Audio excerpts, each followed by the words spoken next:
Space. It's lost in space. YouTubers just heard that. It just changed.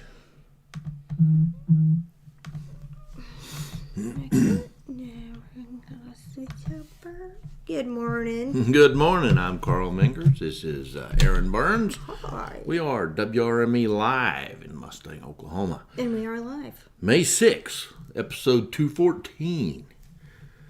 What do you think about the mortgage lenders raising their rates in anticipation of the Feds raising their rates? The Fed's basically raising it 0.5%.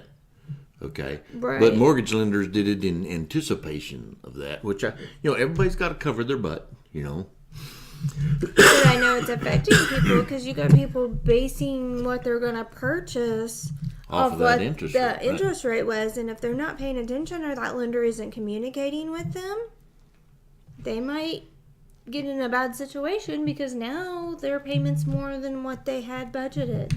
Right, and we're talking.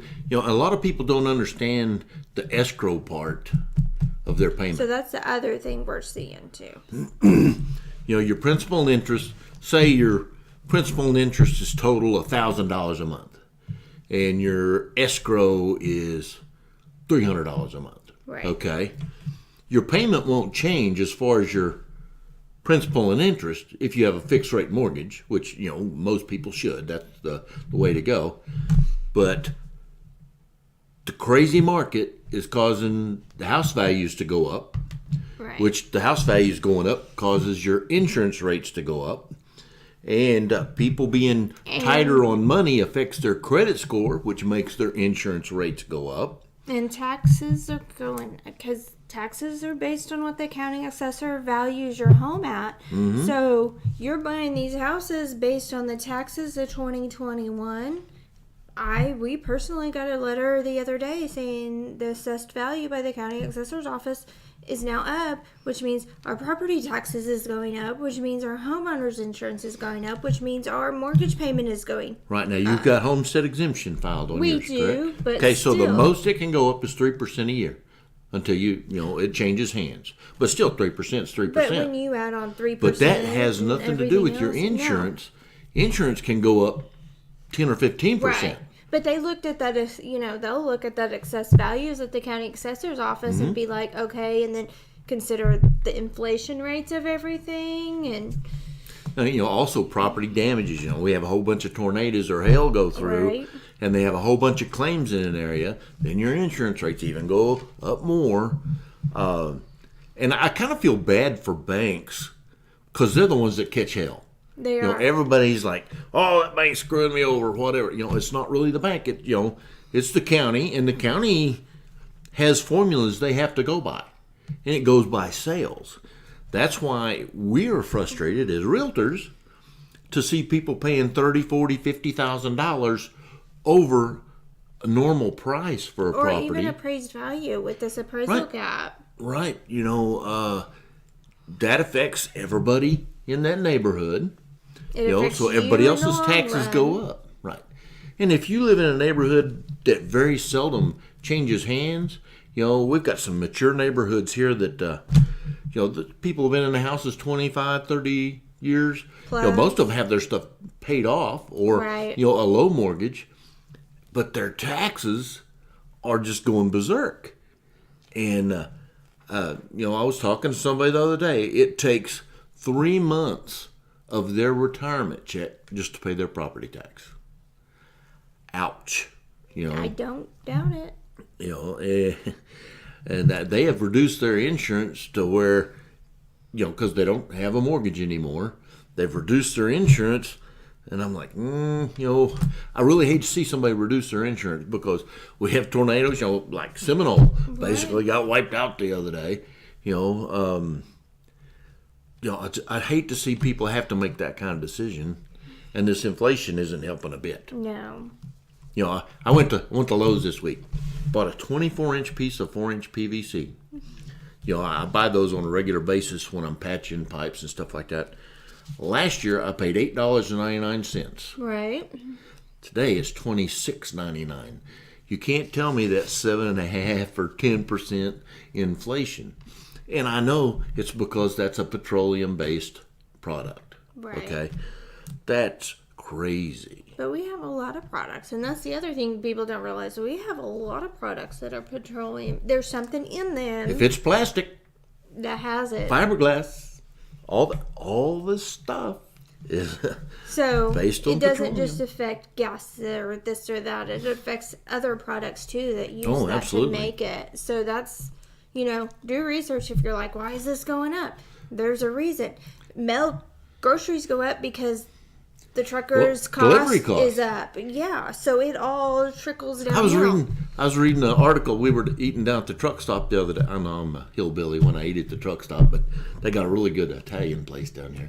But I was reading one of their little trucker papers, Right. and truckers are having a problem with getting robbed because a lot of the long haul people have to carry cash. If they have to stop and buy fuel, a lot of these truck stops aren't taking credit because of the 3% or whatever, and they get such a discount for cash, but they're being robbed because they're carrying $4,000, $5,000, $6,000 cash. Right, because the diesel price. It takes $2,000 to fill up a truck. Right.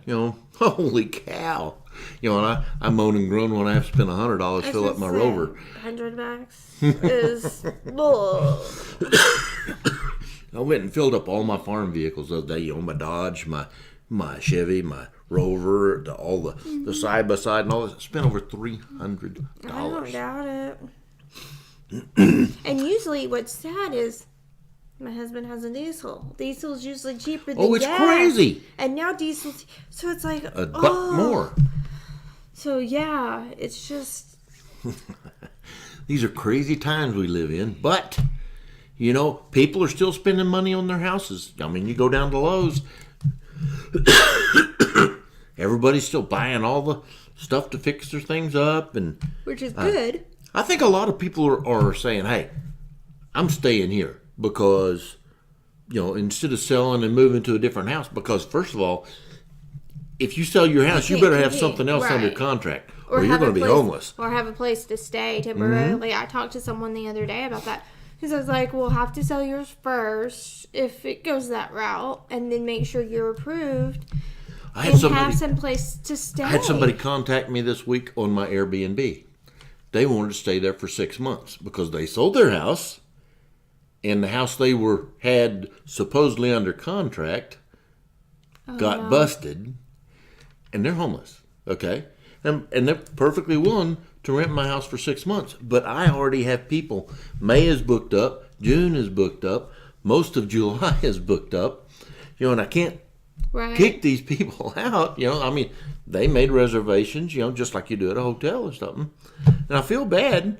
So I'm working with another Airbnb over there by I was Walmart to hopefully get them in say, there. we Even know a though they got couple- all that construction over We there. know a couple other people with Airbnbs, and we might be able to hook them up. Yeah, it's just, it's nuts. It has to be a 3-bed, 2-bath. They have kids and all that. So. Which means they need to probably stay in the Right. school district, which is this Right. going to affect the school their Right. kids are in now? And, It's just, because that would suck being in there in the start of the school year and your kids are in this school, this elementary, middle school or whatever. And then as soon as you find the house and move, you got to transfer mid-year to the new one because it's in a different. I would not want to sell my house now. Even if I had one under contract, if I had to pull money out of a retirement or whatever to go ahead and purchase that other house, make sure that is final Right. before I sold mine, I would do that. Well, and then talk to your lender. You might be qualified to do some type of temporary bridge loan or something Yeah. until you sell it. I mean, lenders have options, and if you qualify or can do it, they might be able to work with you. If you pull money out of your 401k or your retirement, you're going to pay a penalty unless you put it back in. I think it's within 90 days. Right. And, when I bought our house, we bought it and we said, okay, we'll sell our other one later. And we sold it just in time to pay that before the penalty. But I just can't imagine the feeling of knowing where you're going to live. Oh, that would suck.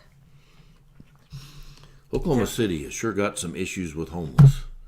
You know, I have been having to run people off our property down on Robinson. It's terrible. They've tore the front doors off the buildings. They're moving outside of that normal downtown area too. Yep, they are. I had to get some rooms for family for graduation coming up, and I had to be really, because my mom was like, "I'll just put me where I was last time." I'm like, "No, I can't do that, Mom. It was fine." Nope. Homeless population over there is getting a lot higher, and she would be an easy or what they would think would be an easy target, even though she'd have nothing, So I'm like, nah, I can't put you over there because I wouldn't feel safe having her over there. Not saying that they're all bad, but No, but I tell you, every city has war zones, basically. Yeah. And not everybody in those war zones are bad. But I think it's that way in every country in the world, though. And most people, they understand, that some people don't have money, though. Some people have more than they could ever use. And, you got to find that happy medium. And one thing great about America and Oklahoma in general is we have a lot of happy medium. Yes. It's a good thing. But inflation and people having issues, we're unfortunately seeing a lot more of that. Or people getting desperate, which is sad. I hate seeing that. It makes me sad. I wish I could help them all. All right, what else we got to talk about today? Guess who got into the Mustang Hall of Fame? Hey, me. Carl. If y'all hadn't heard or seen the paper. Yeah, it impressed my grandkids because I made the front page of the paper. Yeah, they were all excited. They're like, "You're on the paper." Yeah. I tell you, it was quite an honor. I was very surprised, actually.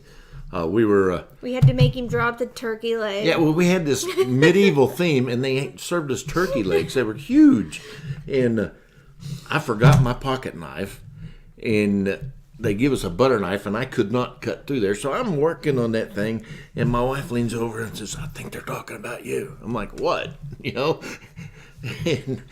And when David Anderson was up there, and when he said, he's been a Rotarian for like 20 years or whatever, I'm like, I think I'm the only Rotarian here today, And then when he started talking about my dad and my grandparents being blacksmiths, I'm like, I gotta wipe all this turkey grease off my hands. So I'm trying to clean my hands real quick, and then I had to go up there. And when he handed me the award, I almost dropped it.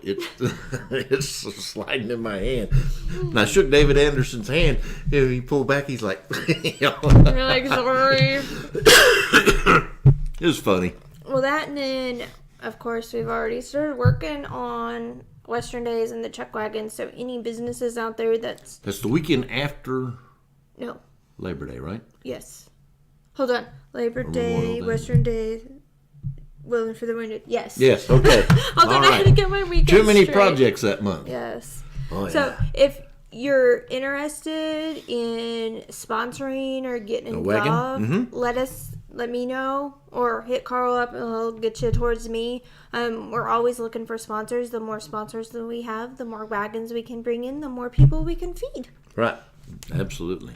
Or if you can't sponsor a wagon, but you want to help out otherwise, I might have some other ways you can, I guarantee you, this year, people are going to be wanting to get out and go.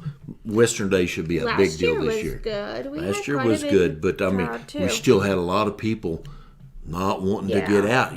This whole COVID scare thing, it's nuts. So I'm just glad the world's getting back to remotely normal, except for inflation. Right. All right. Well, we probably ought to wrap this up. My watch thinks it's like 11 o'clock now. Oh, it's crazy. No, but we've been talking for 15 minutes. I'm surprised. Oh, my gosh. Text say, shush. All right. Well, we are Weichert Realtors Main Edge, where we do real life, real world real estate every day. Bye, guys.